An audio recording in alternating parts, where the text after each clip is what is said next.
Good evening, ladies and gentlemen. It's fantastic to see a full house.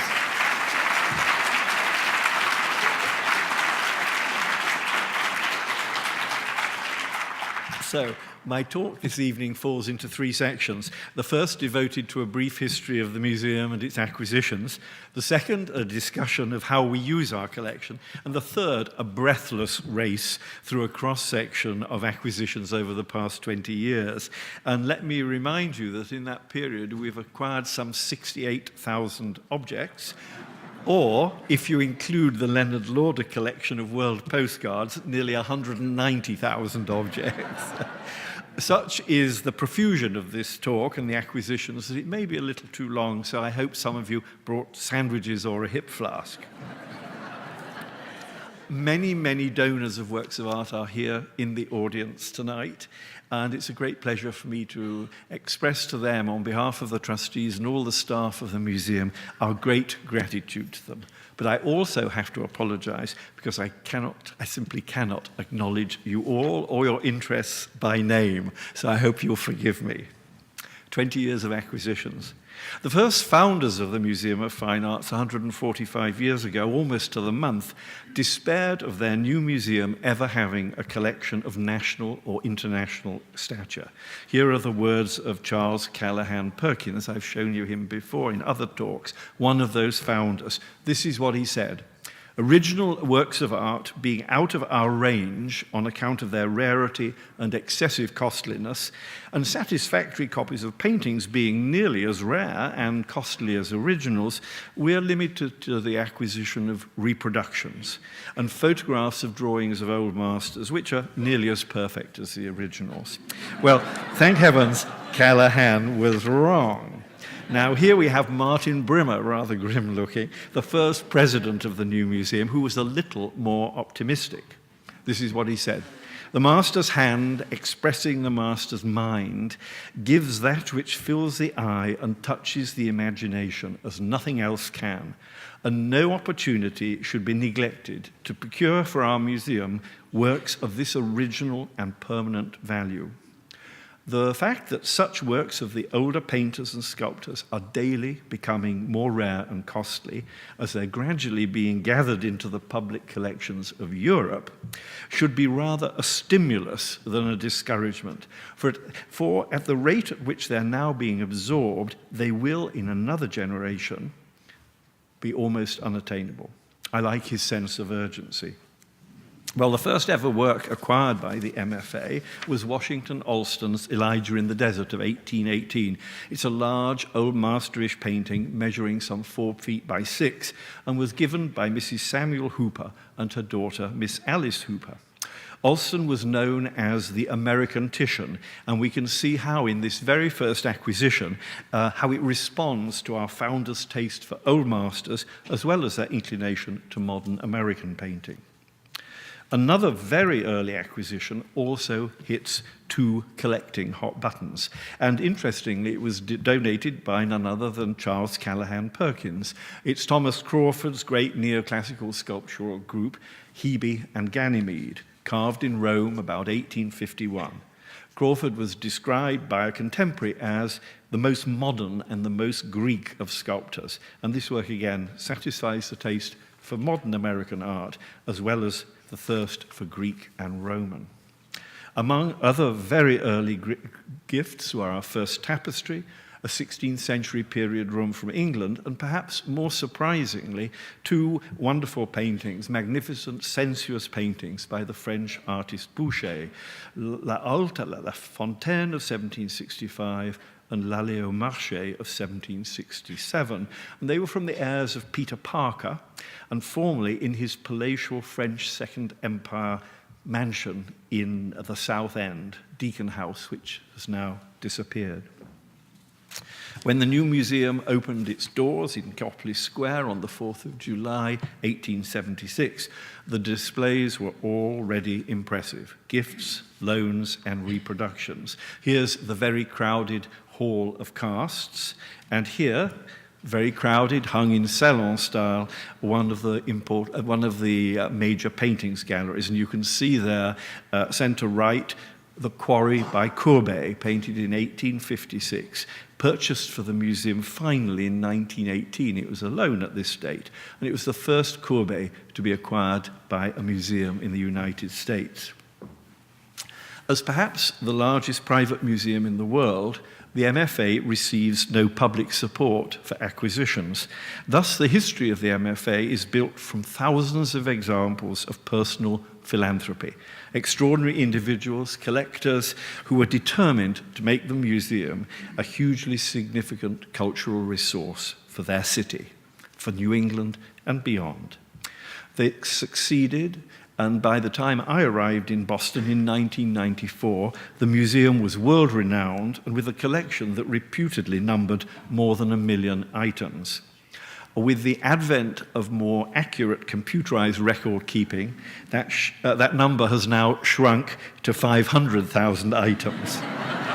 But the glory of the collections, which doesn't lie in vulgar numbers, is totally undiminished. Well, the collectors who made this possible are the stuff of legend. Here's William Sturgis Bigelow, who with his friends Edward Sylvester Morse and Ernest Fenollosa built the Japanese collections. Bigelow alone donated some 60,000 objects. Quincy Adams Shaw, who loved Millet and Renaissance sculpture. The Spalding brothers, William and John, who collected Japanese prints and Impressionist and Post-Impressionist paintings. Martha and Maxim Karalik for American painting and furniture. The New York lawyer Forsyth Wicks for French decorative arts and paintings. And the Harvard art historian Denman Waldo Ross for almost everything. He donated 12,000 works over his long life, enriching every single museum department. More recently, Sandra and William T. Lane for modernist American painting of the very highest quality. All these are great collectors with passion, individual taste, and they've had a transformative influence on the collections. Was it possible to add significantly to what had already been achieved? The answer, I believe, is an emphatic yes.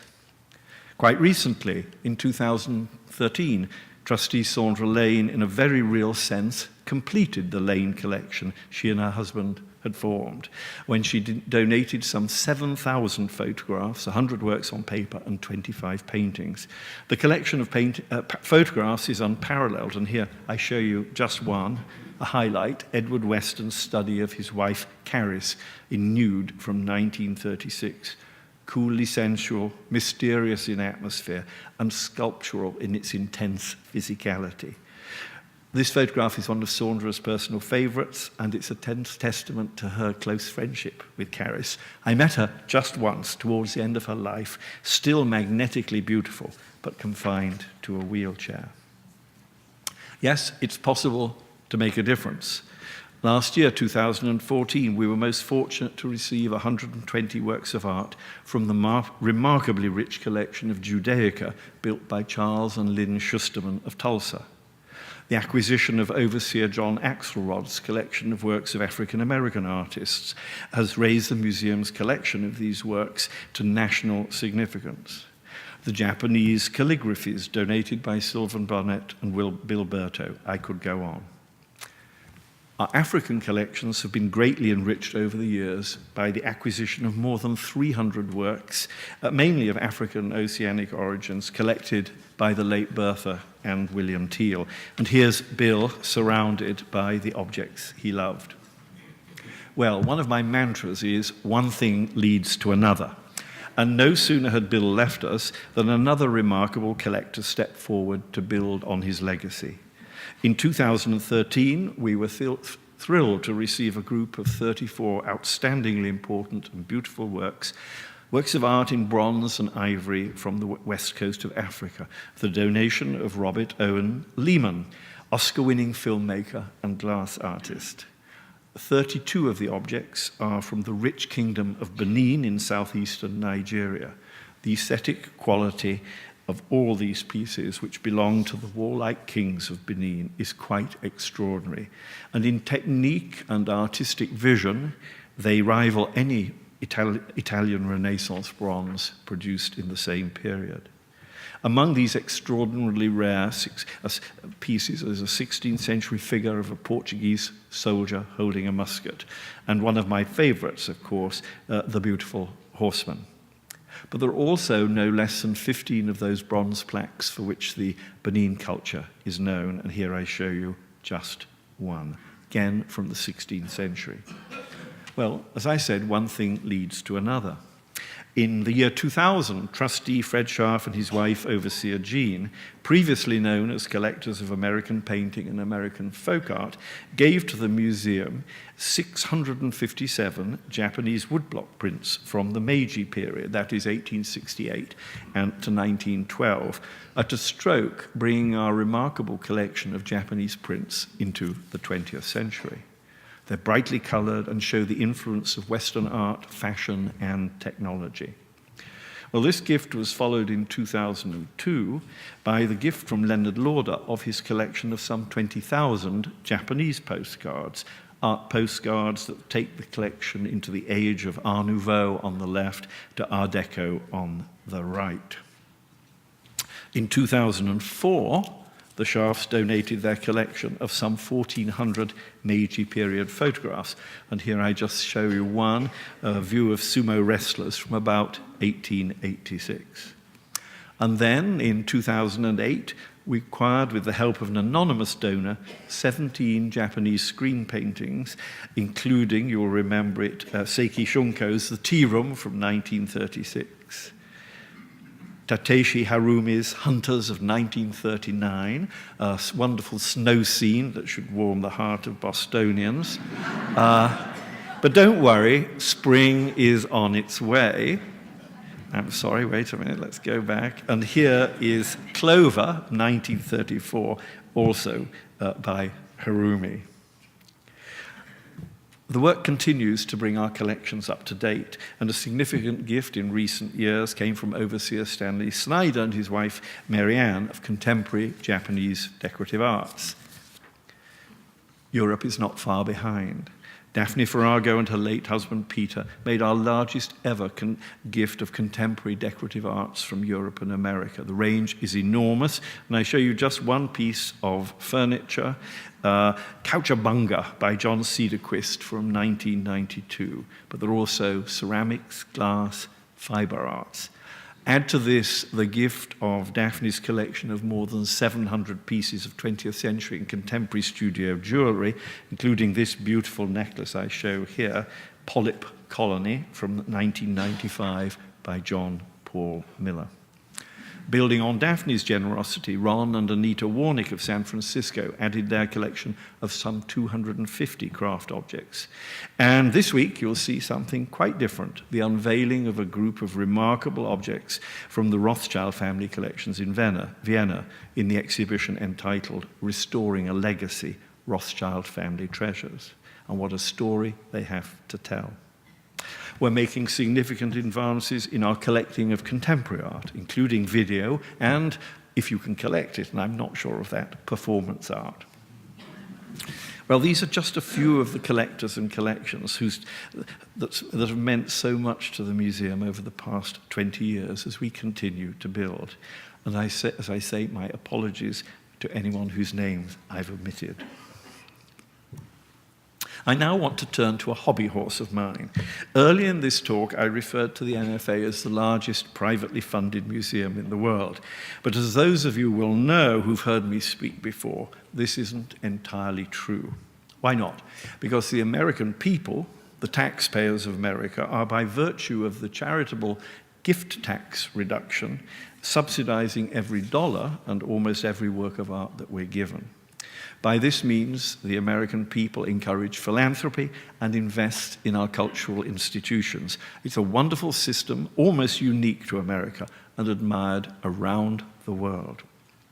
But the question that ought to inspire and motivate museum directors is, how are we repaying the people's investment?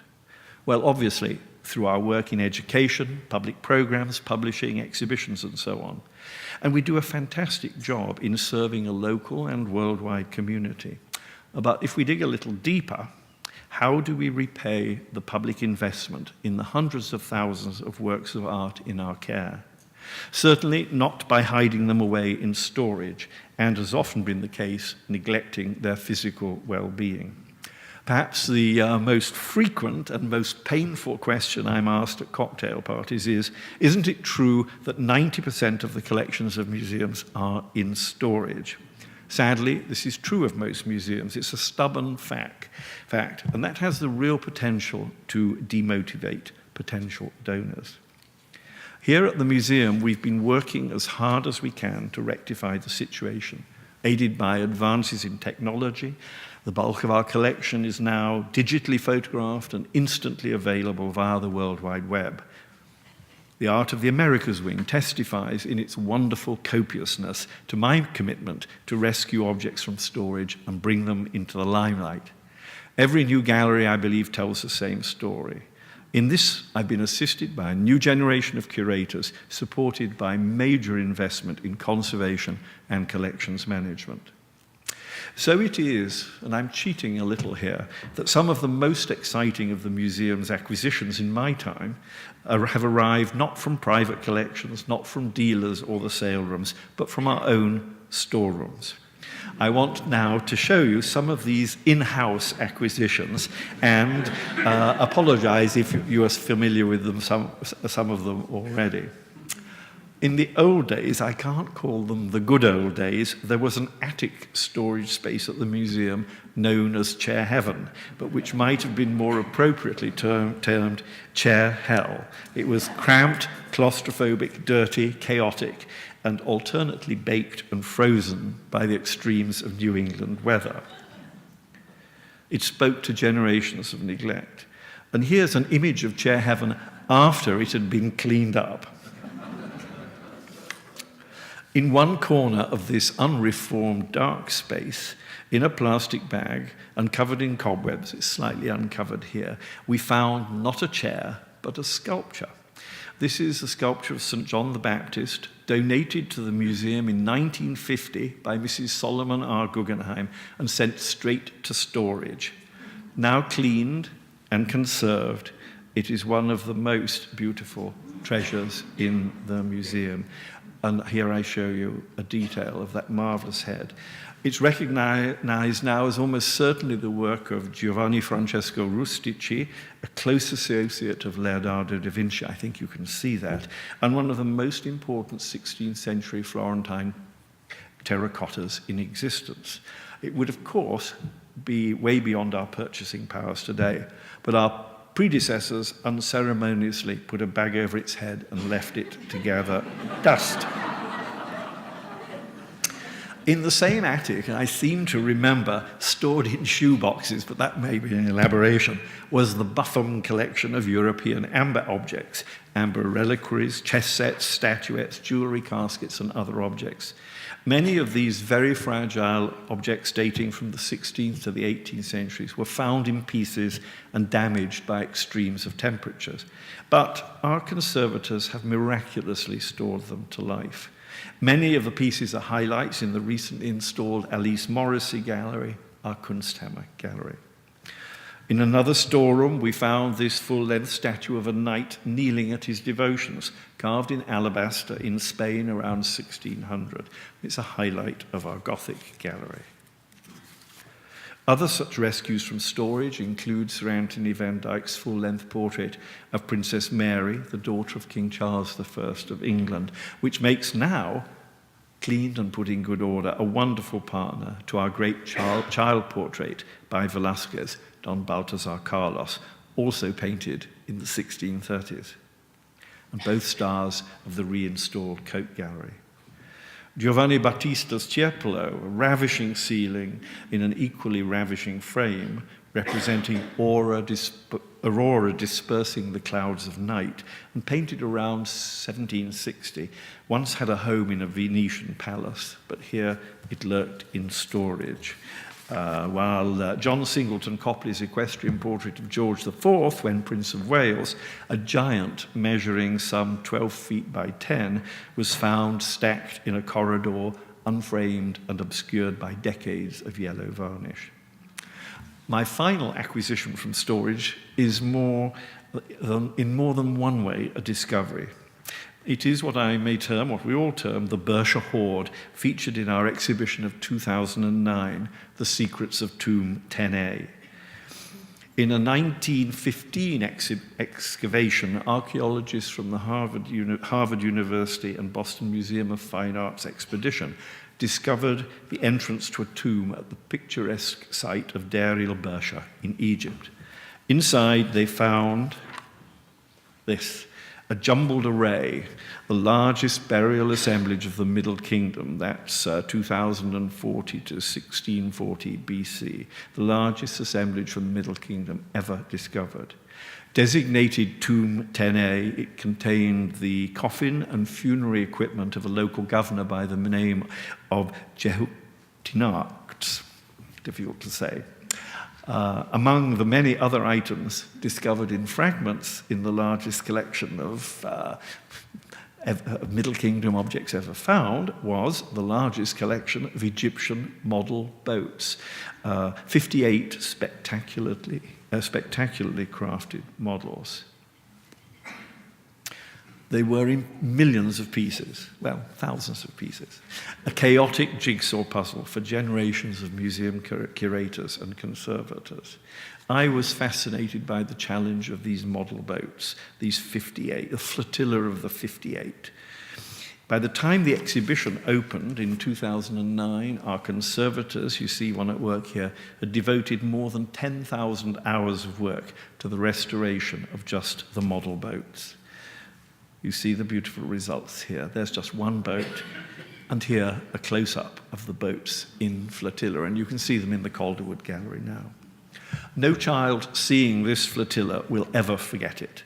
And a significant factor in my mind when approving acquisitions, based on my own experience as a young museum visitor, is the critical question, will this object and the story it tells have the potential to become an unforgettable part of a child's visual memory? And will it provide an unforgettable learning experience as well? With this in mind, in our galleries you will find a huge and mighty goddess to astonish our young visitors, Juno, Roman from the 2nd century AD, museum purchase with funds donated anonymously. You can see and learn about the perfect tool for steering your elephant, an elephant goad or ankus from India, probably from the 17th century. You can marvel at the way the Empress Josephine of France might tuck into her ice cream. A pair of ice cream coolers from Sèvres, decorated with designs of lilies by Redoute and given to the museum by Mr. and Mrs. Henry Kravis. We have Charles Stuart, 6th Marquess of Londonderry, carrying the great sword of state at the coronation of King Edward VII, painted by Sargent in 1904. Surely the Obi-Wan Kenobi of the museum. We Let Sleeping Dogs Lie, a Regency bed attributed to Thomas Hope and purchased with funds donated anonymously. And in our galleries, Pigs Can Fly, a carousel pig from 1905. And perhaps that pig will fly through a magical sky painted by Takashi Murakami in his painting, If the Double Helix Wakes Up, of 2002. My own passion for art of the past began with the gift from my grandfather at Christmas 1955 of a book on ancient Egypt. For years after that, I dreamt of becoming an archaeologist and no doubt discovering the next tomb of Tutankhamun. That aspiration abandoned, I've still had the real thrill of presiding over one of the greatest collections of Egyptian art in the world, and also of adding to that collection. I'll show you now the head of a nobleman, which we call the Josephson head. It's Egyptian from around 1878 to 1841 BC, made of an incredibly hard rock, quartzite, and beautifully carved. It was the gift, a part gift of overseer Magda Sala and her husband, Jack Josephson. Power, authority, majesty in that simple fragmentary head, and what extraordinary craftsmanship. Some of this power is also expressed in a male head of Near Eastern origin, from the Yemen, carved in the 2nd or the 1st century AD. The Yemen, the land of the Queen of Sheba. It's made of limestone with colored glass inlays. Compare it with another authority figure.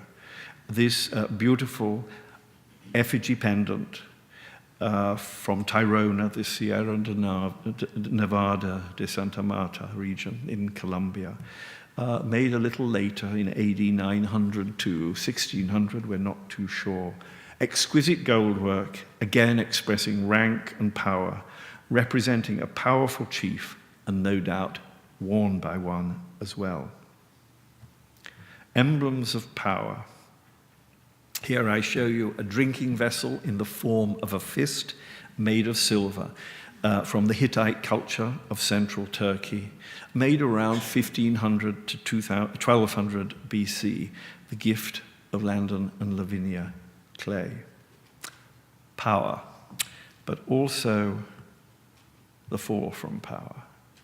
And here I show you a tiny sculpture, a silver denarius featuring the head of Marcus Junius Brutus from 43 to 42 BC. Commemorates the Ides of March. You can see Ide March there in the illustration on the right, combined with a cap of liberty between two daggers.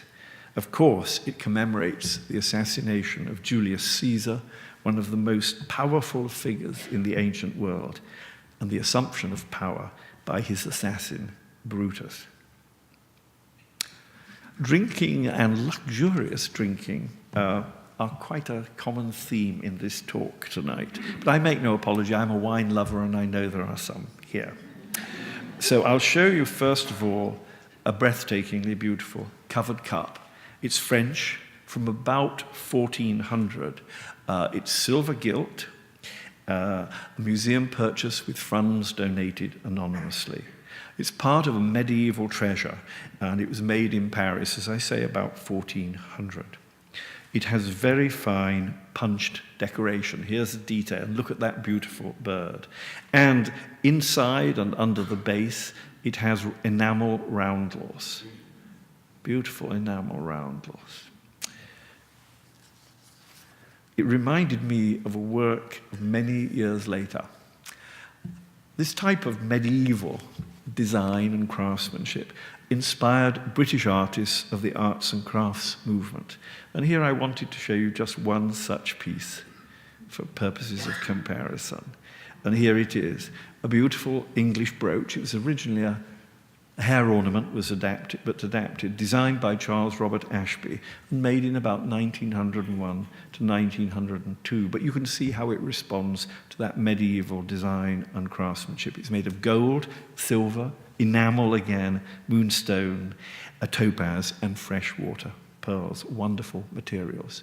And since we're talking about the British arts and crafts movement, I'll show you one of my very favorite objects, and that's the tapestry entitled Greenery from 1892, designed by John Henry Deal and woven for Morris and Company.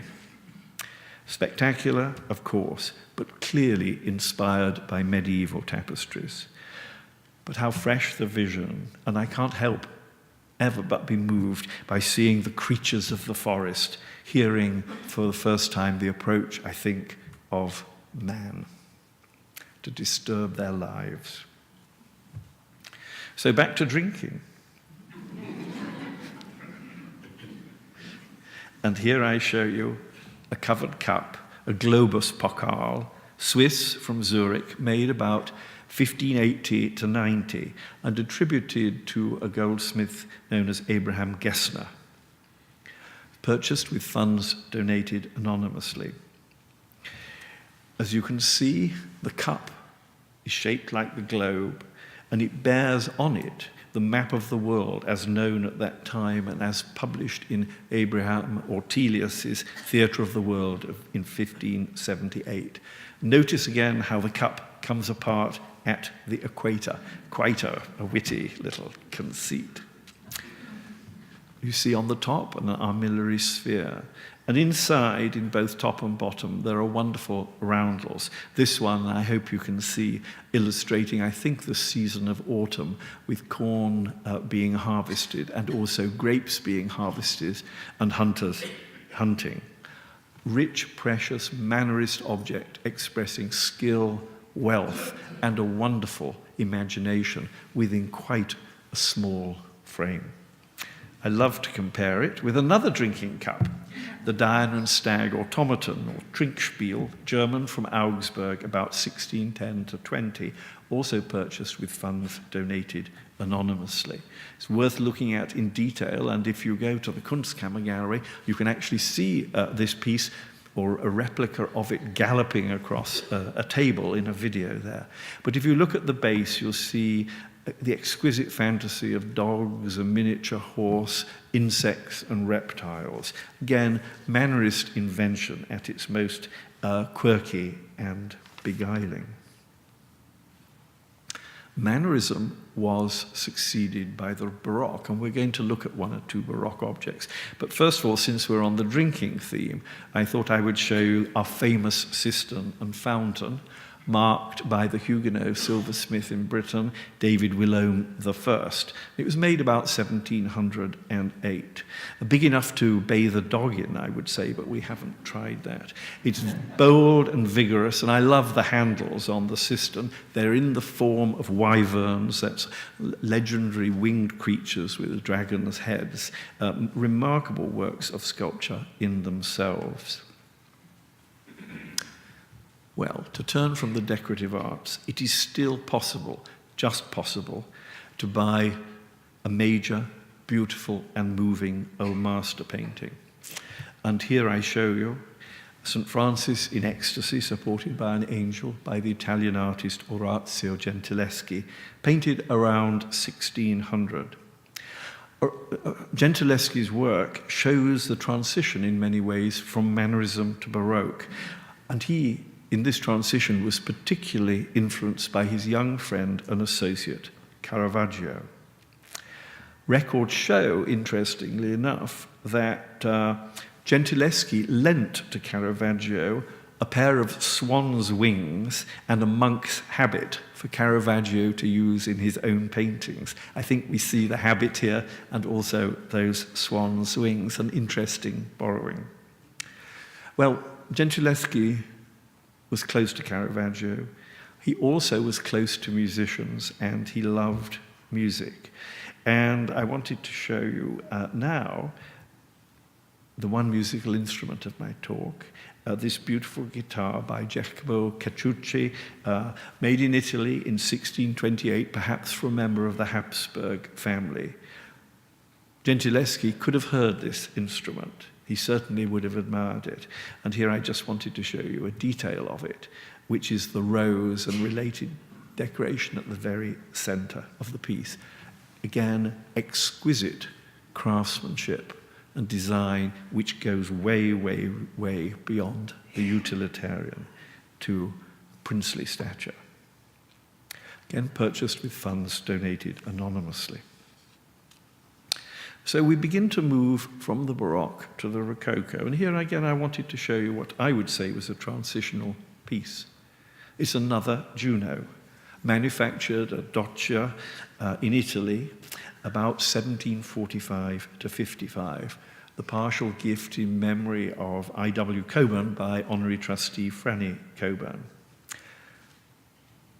Essentially Baroque in conception, but in the manner of the Rococo, her wonderful robes stirred by an invisible wind.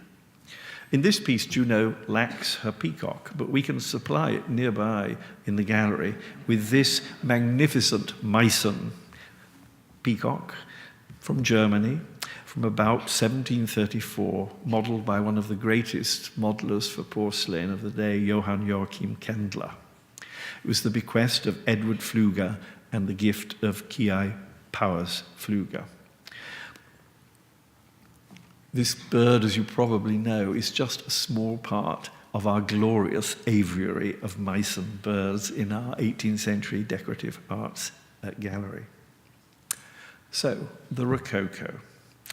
I now wanted to show you another masterpiece painting in the collection, and that is Jean-Honoré Fragonard's Aurora Triumphing Over Night, the same theme we saw pretty well in Tiepolo, painted in France about 1755 to 56. Fully fledged Rococo from a young genius making his path forward.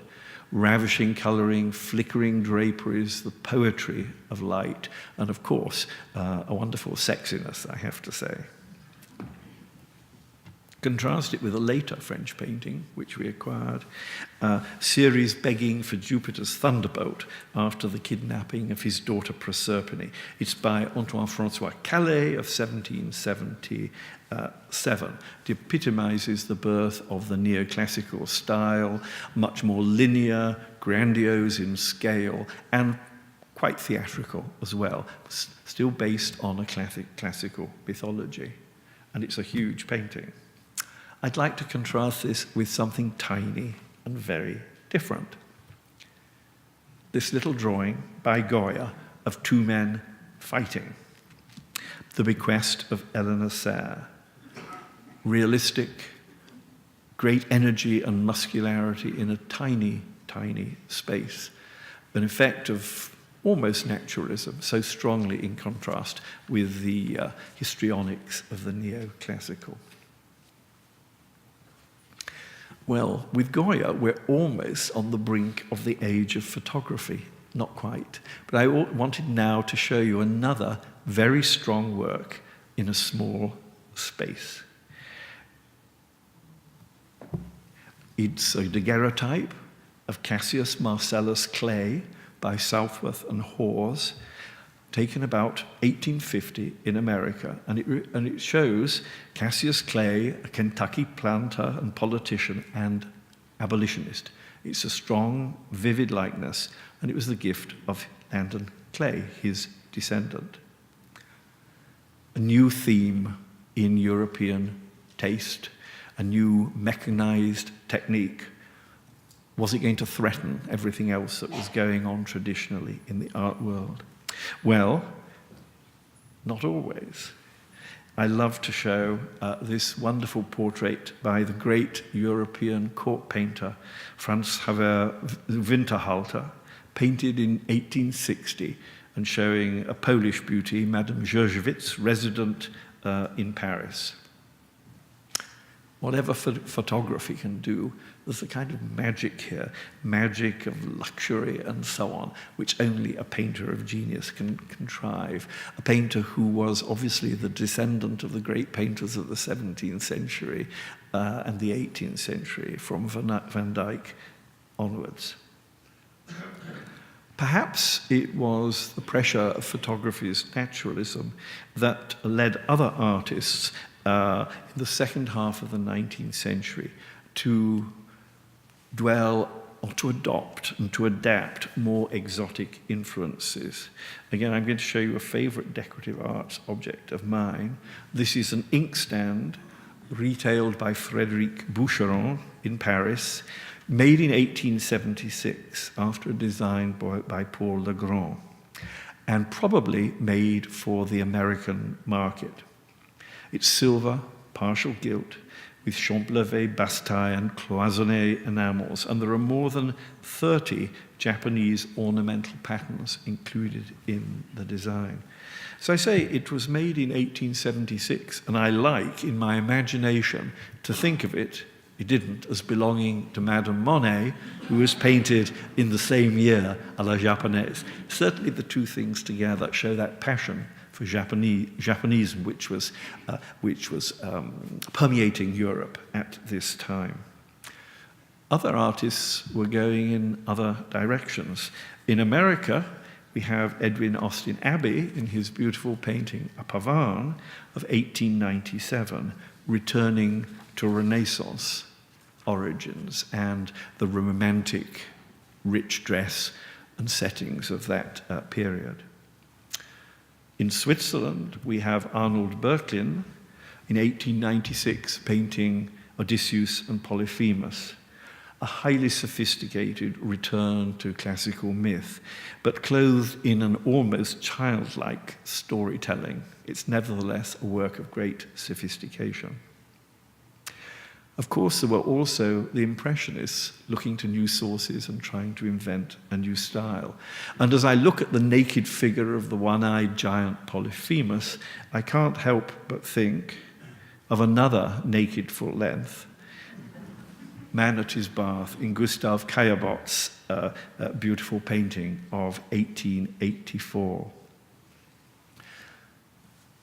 It's very interesting to see an Impressionist creating a new spin on a theme that was so important to French neoclassical art, the life study of the nude figure. But Caillebotte brings something that is so, so special of his own.